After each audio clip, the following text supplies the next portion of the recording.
Welcome to lesson 4.1, apply triangle sum properties.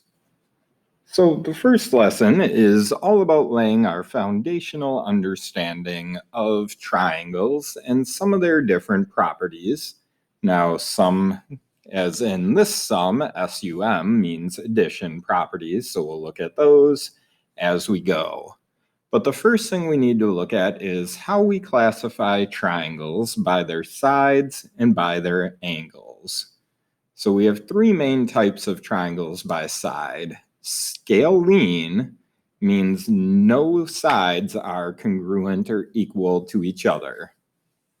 Isosceles means we have at least two congruent sides. And equilateral is three congruent sides. So what we can think of is if it's an equilateral, then it's a special type of isosceles triangle as well. So all equilateral triangles are isosceles, but not all isosceles are equilateral. Then we can classify triangles by angles. So if they have three acute angles, it is known as an acute triangle. If the triangle has one right angle, it's a right triangle. If it has one angle that's more than 90 degrees or obtuse, it is an obtuse triangle. And if all three angles are congruent or equal, it is an equiangular triangle. So in A, B, and C here, we're going to classify the triangles by their sides and angles. So in A, we have congruence markers on two sides. So two sides are congruent, meaning it's isosceles. One right angle, making it right. So this is an isosceles right triangle. In B, no three of these sides are the same length. So they are scalene for the triangle. And then we have one angle over 90 degrees. So it's an obtuse triangle. So this triangle together is a scalene obtuse triangle. And then in C, I know these three sides are the same. If your three sides are the same, giving us equilateral, then we know the three angles are the same as well, making it equiangular. It does not work in reverse, where if we knew all three angles are the same, we can't guarantee the three sides are congruent. Or actually we can, we just don't know what their length are, I should say. So if we know the three angles are the same, equiangular, it's also going to be equilateral. If it's equilateral, it's then on the flip side also going to be equiangular. So remember though, an equilateral is also isosceles. So this triangle is both isosceles and equilateral. It's also acute, which is also a special type of equiangular. So if I wanted to get as specific as possible, this triangle is isosceles and equilateral, as well as equiangular and acute. Or if we wanted to simplify it, we would call it an equilateral equiangular triangle.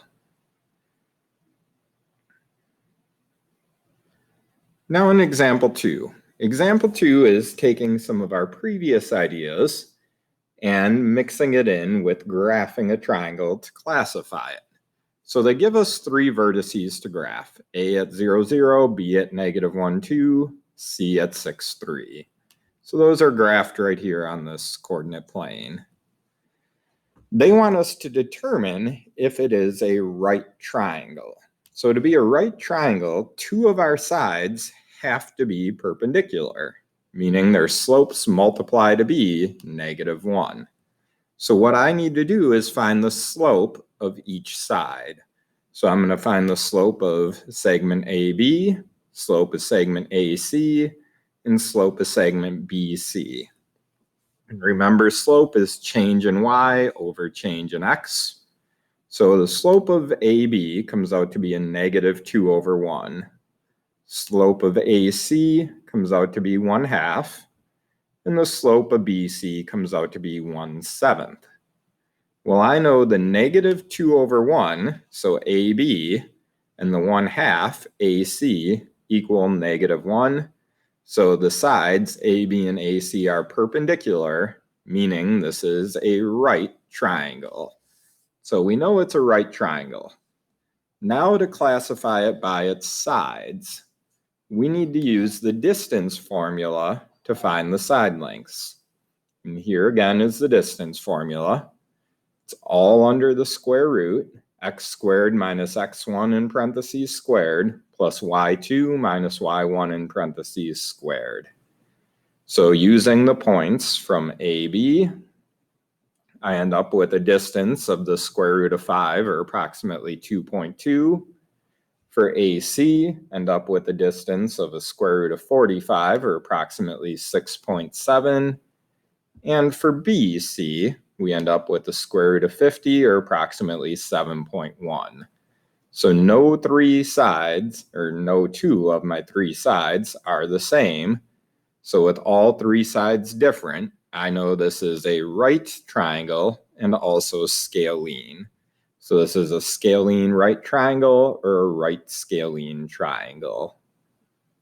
So that is, if they give you the coordinates, how you can graph it and classify its angles and its side lengths. And then we want to look at the idea of interior, exterior angles. So the interior angles are the angles inside a triangle. So it would be these three angles here. An exterior angle is if you extend the sides of the triangle, the angles that form linear pairs with the interior are the exterior. So if I look at an example there, if I were to take this side and extend it out, this angle right here, 1, forms a linear pair with 2. So angle 1 right here is our exterior angle. If I would extend this side out this way, then we have angle 3 here on the interior, angle 4 right here. This angle from here to here would be my exterior angle. So interior angles and exterior angles.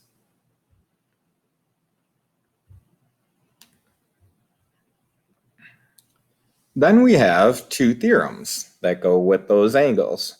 So the triangle sum theorem says the sum of the measures of our interior angles is 180. So the three angles inside a triangle have to add to equal 180 degrees. Then we have our exterior angle theorem that says the measure of an exterior angle of a triangle is equal to the sum of the measures of the two non-adjacent interior angles. So we'll look at that example in just a second. So we're going to use example 3 to make sense of these two theorems. Example 3 asks us to find the measure of the exterior angle shown. Well, first to figure out the 3x minus 22.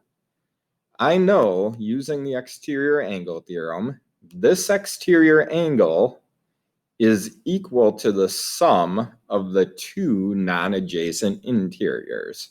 So this exterior would equal this interior plus this interior, the two interiors that are not adjacent to, so do not touch this exterior. So I know 3x minus 22, this exterior, equals 80 plus the x. These two non-adjacent interiors add to equal this exterior. So then 3x minus 22 equals the 80 plus x. I can solve for x algebraically, add 22 to each side. 3x equals x plus 102, subtract our x. 2x equals 102, divide by 2, and x equals 51. Now they do not want the answer for what is x. I know this is now 51 degrees, and this in here is 51, but they wanted to measure this angle. So I'm going to take my x equals 51 and substitute it into this expression for x. So I have 3 times 51 minus 22, giving me 131 degrees for this exterior angle. In B, it's the same concept. The exterior angle equals the sum of the two non-adjacent interiors. So the two interiors that don't touch it. So 2x plus 3 plus 51 equals the 4x plus 8. So then we can take 4x plus 8 equals the 2x plus 3 plus the 51 and solve for x. So subtract 2x from each side.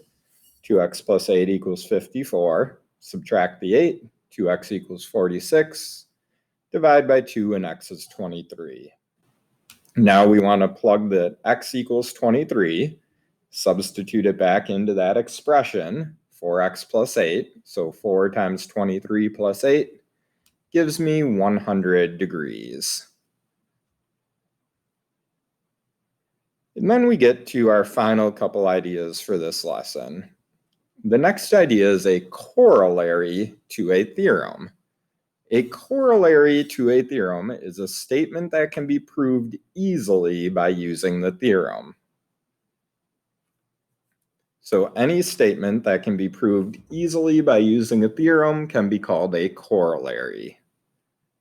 So our corollary to the triangle sum theorem states the acute angles of a right triangle are complementary, meaning they add to 90 degrees. Well, we know the triangle sum theorem says all the angles add to 180. So the corollary, if we already have a right triangle, we've used 90 degrees. So it only makes sense that the other two angles are complementary or they add to be 90 degrees. So that's how that can easily be proven based on that theorem. So now we're going to use that idea. In example 4, they want us to find x and y. So I was given two parallel lines that I just expanded. I know these two lines are parallel because of the little symbols here. Then I had these other lines, which I also extended just to make it easier to see what I was dealing with. I had y, x, and a 90-degree intersection right here.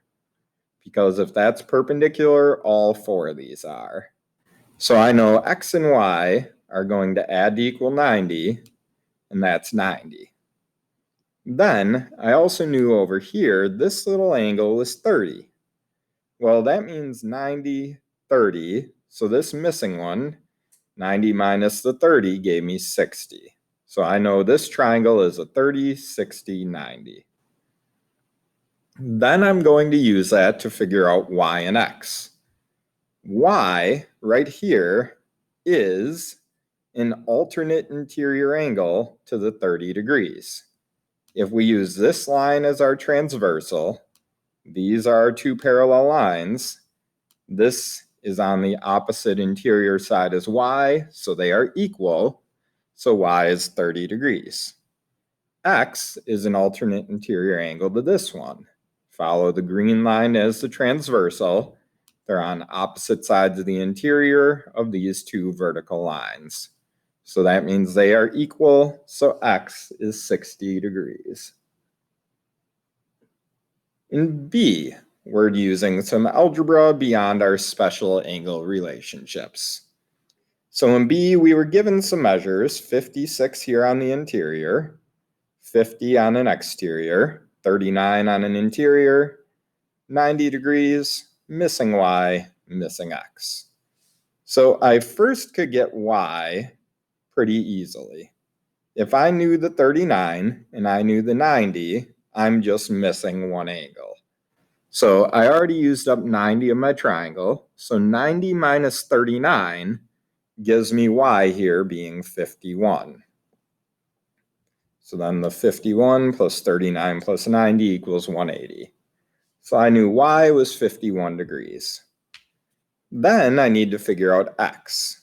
Well, I know the 50 plus the y together, so 50 and y together make up this whole exterior angle to the big triangle. So the 50 plus the y would equal the 56 plus the x, our two non-adjacent interiors. So 50 plus y equals 56 plus x. Well, we now know y is 51. So 50 plus 51 is 101. 101 equals 56 plus x. Subtract 56 from each side, and we know x is 45 degrees. And then we get to C. In C, again, we're finding x and y. So we have some of our info here.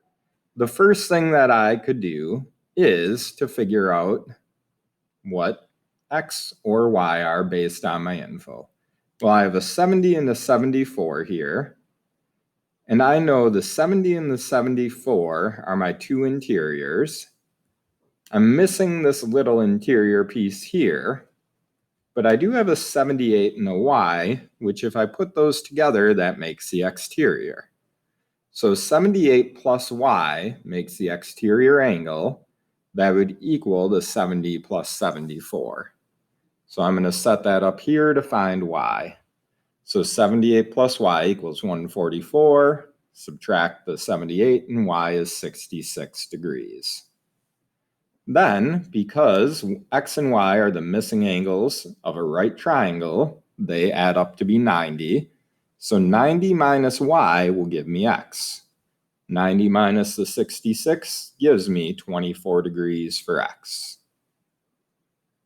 So these three diagrams are using our theorems from before and the corollary to the triangle sum theorem. And then in example 5, our last one, they want us to find the measures of angles 1 through 4 based on what they gave me here. We are assuming this bottom line and top line are parallel. So what else do I know in this case? I know angles 2 and 3 are vertical angles, so they'll equal each other. I know this 58 would be over here at 58. Then I have a 20 and a 22, but the rest are missing. So what can I try to figure out based on this? Well, if this is 58 degrees right here, then I know that if this is our 58 on an exterior, angle 1 plus the 22 would equal that 58 on the exterior. So angle 1 plus 22 is 58. Subtract the 22 and angle 1 is 36 degrees. So now I know 1 up here is 36. Now I could figure out angle 2, because angle 1 and angle 2 plus that 22 are a triangular 180. 1's 36 plus 22. Take that away from 180, and we're left with angle 2 being 122 degrees. So then I know angle 3 is also 122 because they're vertical angles. And then we know that 122 plus the 20 plus angle 4 equals 180. So then 122 plus 20 is 142. And then it got cut off on the bottom here, but 180 minus the 142 would give us 36 degrees. So angle 4 would be 36 degrees. So in this case, we didn't even need to worry if the top and bottom are parallel, because vertical angles and the triangle sum theorems are all that we used, along with one exterior to triangle sum piece. So as you work through these, remember the idea of a corollary, remember these two theorems, and then our different ways to classify triangles based on sides and angles.